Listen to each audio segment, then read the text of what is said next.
Well, greetings for color fans, and welcome back to Metarog's channel. Great to have you here once again. It really is an honor whenever I make one of these videos and I hear from one of you in the comments or sometimes on Instagram, etc. And I just finished my Road to 1900 subscriber contest, and that was an incredible success. And that was because of you, the community, and the love and support. I would never have imagined that over the course of a weekend I would have achieved that many subscribers. But again, I should not be surprised because of the awesomeness of this community. Constantly steps up and surpasses expectations. So 2000 is somewhere down in the horizon, uh, but for until then, I'm going to continue on with the Tuesday live streams and these edited videos. And today I'm going to show you the complete run of Luke Cage, Hero for Hire, and of course it morphed into Power Man and then Power Man and Iron Fist. And I was just going through and changing out bags, boards, things like that. And I said, I don't think I've done a complete set of this, a complete run. Well, it's a complete set of this title. So I said, why not? We have a community member here, Matt, who is actually, his handle on YouTube is Hero for Hire, I think Collectors Club. So, shout out to you, Matt. I'll leave a link to his channel below.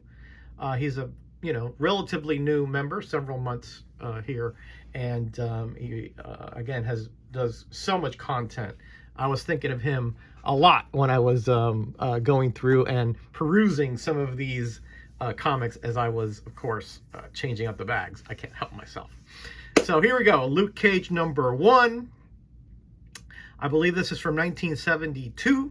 I did not do research, so I could be wrong about that, but I believe when the 20 center is on the right there, it was 1972. Again, just one of the perhaps quintessential urban heroes, at least that I can think of, right? And he, unlike, here's #2, unlike a lot of heroes, he didn't have a secret identity. Quite the opposite. He advertised his services as a superhero. Of course, he was he got his powers through an experimentation process while he was in prison, who was unjustly not going to get into that, but he was unjustly imprisoned. And because of the intervention of a guard who tried to kill him during the process, he actually got his powers. There's #3. And there's #4. I really do enjoy this series quite a bit, just because of the grittiness of it. It was back then. It was very unique that way. Here's #5. I'm gonna go be kind of quick because there's 125 issues. I don't want this video to take too long. #6, where he takes on Dr. Doom. Believe it or not, yeah. Great story there. He did some service. Did some work for Doom, and Doom didn't pay him, so he borrowed a ship from the Fantastic Four, went to Latveria to collect. Yeah, believe it or not, I am not making this up. Here's one of the villains that were kind of in his rogues gallery. Mr. Death. Again, he had his own unique, at least for the first 50 issues, he had his own little unique set of villains. Here's #11, and here's 12. Here's another one of his ongoing and recurring villains, Camestro. Some of them were quite goofy, as you're going to see later on. Like you saw Black Mariah there in #3. Here is Lion Fang. Again, a lot of these villains didn't show up very much.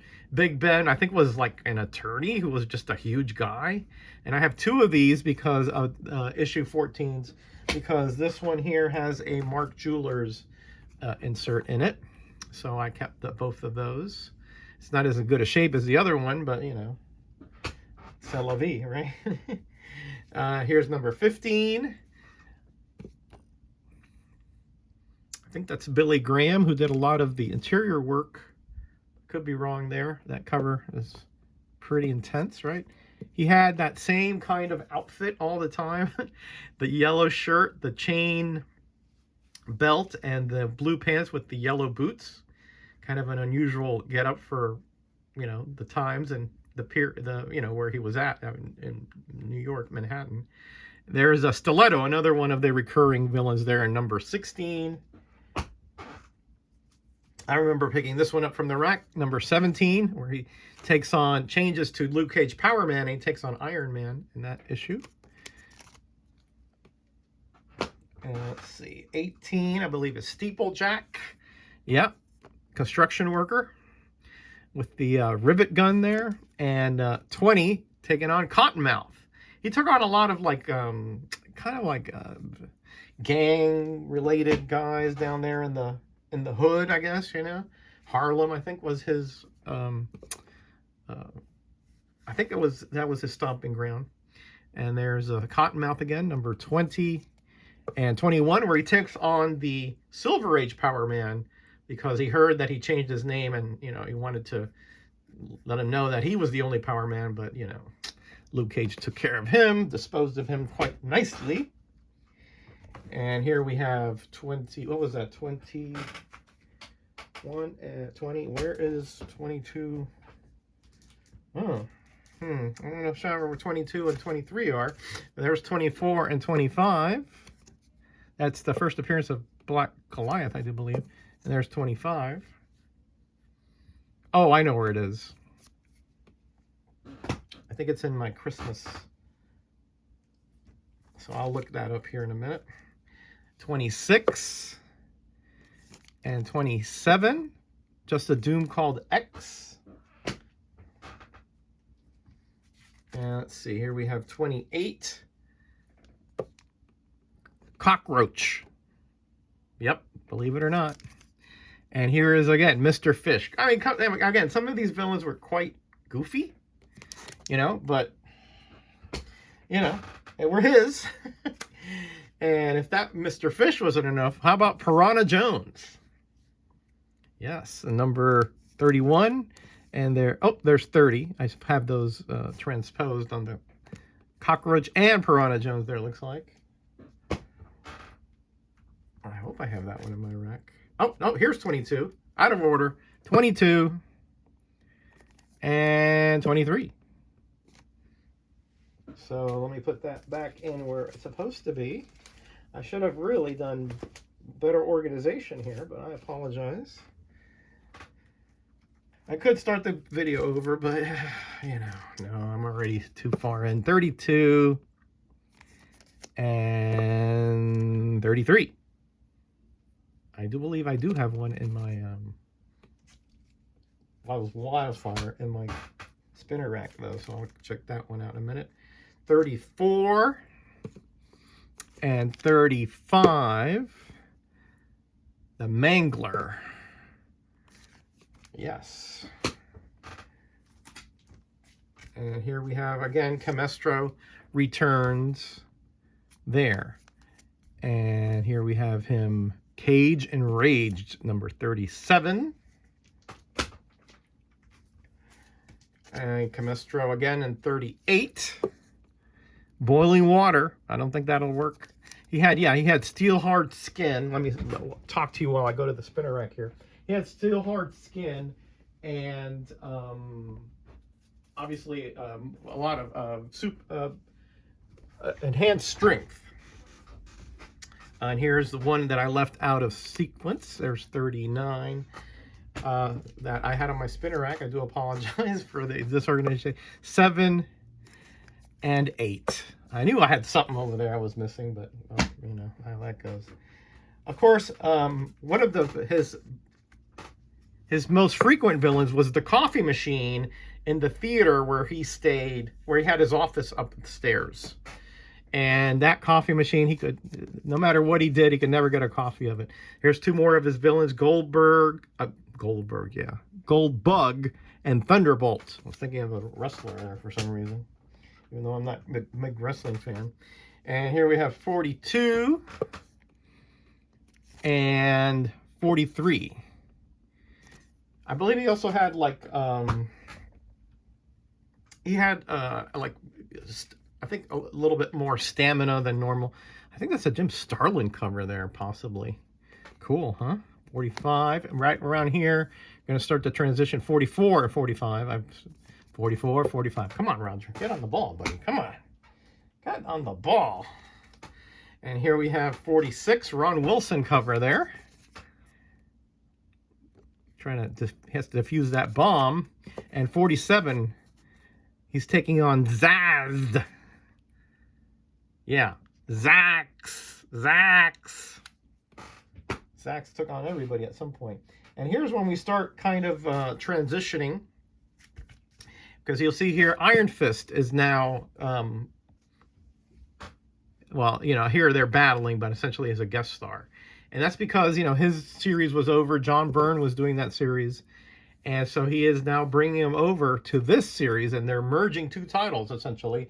Power Man and Iron Fist, as you can see here, number 50. That is the official merger. And if that cover kind of looks familiar, that's because it is essentially a little homage to this one here. Notice the red background there. So I thought that was kind of a cool little tidbit. And now, you know, Danny Rand and Lucas Cage are, you know, heroes for hire. And they're, you know, they put out their services there to, you know, whoever wants to pay, you know, for heroes. So, interesting, right? And quite an interesting pair, I would think. Very different. Here's 52. Day of the Death Machines, 53. Danny Rand was actually a well-to-do. His parents, I believe, had that Meacham Corporation, and he grew up in Kunlun, which was a kind of a city that was out of phase with the earth, and that's where he got all his training for martial arts and his Iron Fist. There's 54 and 55. So quite a unique concept to put these two together. 56 and 57. There's the X-Men crossover. Again, you know, John Byrne was doing X-Men at the time, so put them in there. I do remember getting these off the rack. 58 with the Eagle, El Águila. I think that's his first appearance. And 59. Bob Layton, I would think, was doing the covers around this time. Really good covers. But things do go downhill a bit later on. 60 and 61. 62, that issue is one I have to upgrade. I think the rest of mine are in decent shape, but this one not so much. And 63 in that fire there. There's a Marvel team up like that too, where he's holding up some beams in a fire. 64. 65. Right around here is where I think the series started going down. Here's what, 66. What is that? The first appearance of Sabretooth, maybe? Yeah, I think so. Cool cover on that one. And 67. Yeah, like you'll see, like some of the backgrounds are pretty scarce, like just all red, you know. Let's see who did this cover. I'm not sure. That looks a little bit different than any artist I know.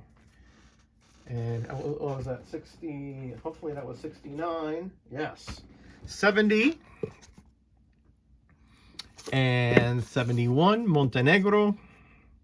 And some of the villains, again, were, you know, not the best. Some of them were Iron Fist villains, like this guy, Chaka. He took him on in his Iron Fist run, 15-issue run.